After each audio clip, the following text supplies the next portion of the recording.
Hello everyone. Today we see the topic round robin method in CPU scheduling.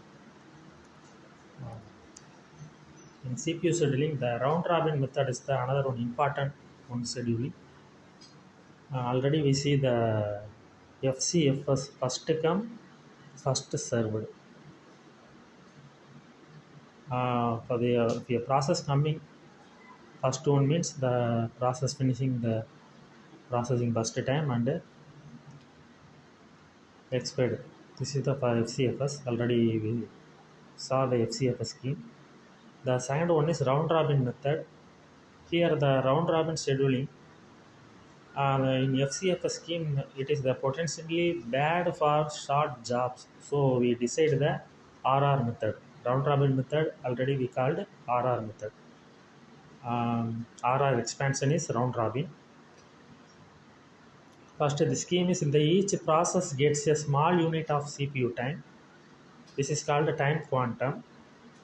For example 10 or 4 or 5 seconds. After quantum expires, the process is preempted and added to the end of the ready queue. Suppose the end processes is ready queue and the time quantum is q millisecond, each process gets 1 by n of the CPU time. In checks of at most QMS, and what is the maximum wait time for each process.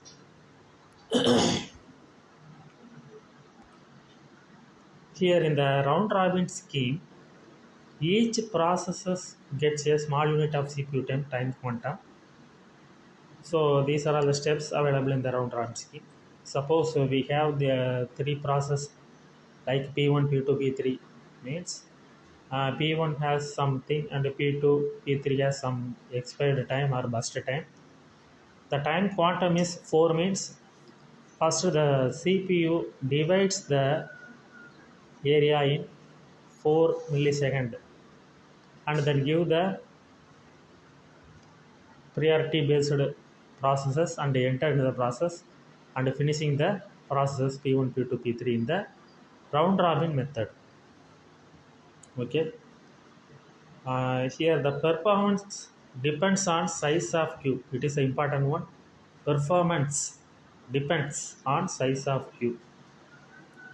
Small means interleaved, large means it like the queue must be large with respect to context switch time. Otherwise overhead is too high. Okay. So the round robin method is the another one important one in scheduling. Uh, it is very speed and very useful. Compare with the FCFS, round robin method is very important one. So we saw an example for round robin method. Then we have it clearly.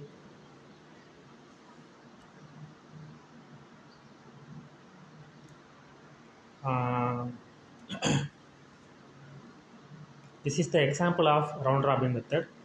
Here the time quantum is equal to 4 millisecond. We have 4 millisecond time quantum and the processes we have P1, P2 and P3. There are three processes are available: process 1, process 2 and process 3. Process 1 P1, the burst time have the 24, P2 have 3 and P3 have 3. So we already see in FIFO, first in first out method, P1 is coming 24 second and P2 entered into 25th millisecond and P3 entered into 24 plus 3, 27, 28th second. So we calculate the average waiting time and the average burst time. So we have some millisecond average waiting time and average burst time. This is FCFS. But in round robin method, we have the time quantum method. So the time quantum method we have 4 milliseconds. So we divide into 444 and we enter in the process. If a process have very long time means we entered last and finish the process. Here we P1 have P24, P2 3 and P2 3. So P1 is the long term. Okay. So the P1 is the finishing in the last process. But the P1 is the first process. But finishing time the P1 is the last process in finishing in the CPU. Okay. First we go to the Gantt chart. We draw the Gantt chart. First already we have the time quantum 4. Okay, the time quantum is 4. First 0 to 4.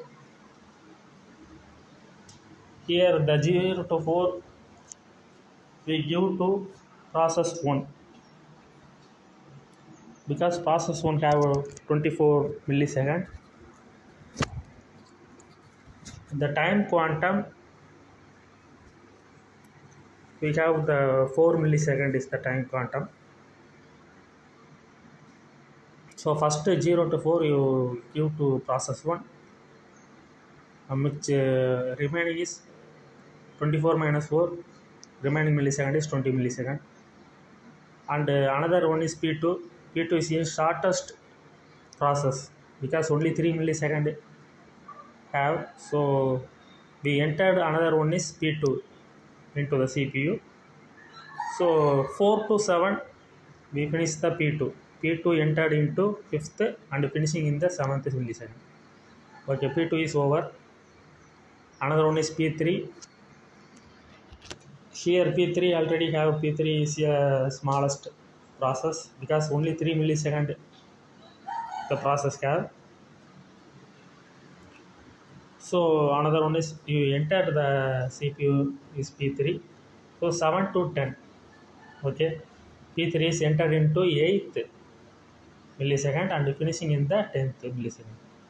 Okay, we have the 3 quantum 0 to 4 is P1, remaining is 20 because 24 minus 4 we have 20, and the 4 to 7 the process 2 is finishing already because process 2 is a smallest process because the process 2 P2 have only 3 millisecond.